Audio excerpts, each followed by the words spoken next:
যাদের মাসিকের দৈর্ঘ্য কম তারা কখন সহবাস করলে তাদের গর্ভবতী হওয়ার পরিমাণ দ্বিগুণ বেড়ে যায়?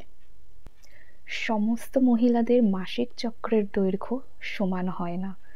যেসব মহিলাদের মাসিক চক্রের দৈর্ঘ্য কম হয় তারা কখন সহবাস করলে গর্ভবতী হওয়ার পরিমাণ দ্বিগুণ বেড়ে যায়, এই বিষয় নিয়েই আজকের আমি আলোচনা করব। তো নমস্কার বন্ধুরা, আমার গ্ল্যামারাস মৌসুমীজ ব্লগে তোমাদেরকে অনেক অনেক স্বাগত। যেসব মহিলাদের মাসিক চক্রের দৈর্ঘ্য 24 দিন, 25 দিন, 26 দিন বা 27 দিন, সেই সব মহিলাদের ওভুলেশন খুব তাড়াতাড়ি চলে আসে।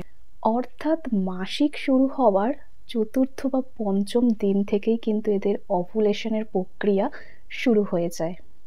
এক্ষেত্রে যাদের মাসিক চক্রের দৈর্ঘ্য কম তারা কিন্তু মাসিকের শেষের চতুর্থ বা পঞ্চম দিন থেকে 14তম দিন পর্যন্ত সহবাস করলে তাদের গর্ভবতী হওয়ার পরিমাণ বেড়ে যায়। এটা শুধুমাত্র যাদের মাসিক চক্রের দৈর্ঘ্য কম তাদের ক্ষেত্রেই প্রযোজ্য। উদাহরণস্বরূপ ধরা যাক যে মাসিক চক্রের দৈর্ঘ্য যাদের 26 দিন, তাদের ওভুলেশন কখন হবে? তাদের মাসিক যদি মাসের প্রথমে হয়, মানে মাসের 1 তারিখ হয়, তাহলে কিন্তু আমাদের চতুর্থম দিন মানে 4 তারিখ থেকে আমাদের গর্ভবতী হওয়ার জন্য যে চেষ্টা সেটা শুরু করে দিতে হবে। আর 14তম বা 15তম দিন পর্যন্ত আমাদের সেই প্রক্রিয়াটা চালিয়ে যেতে হবে।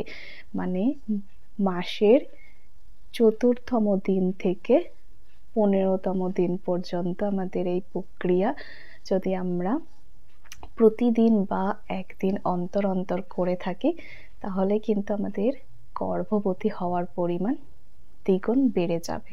পিরিয়ড সাইকেল কিভাবে তোমরা জানতে পারবে সেটা কিন্তু আমি আমার ভিডিওতে শেয়ার করেছি, তোমরা পারলে এই ভিডিওতে গিয়ে দেখে নিতে পারো। আজকের মতো ভিডিও আমি এখানেই শেষ করছি। আবার দেখা হবে অন্য কোনো বিষয় নিয়ে অন্য আরেকটা ভিডিওতে। নমস্কার।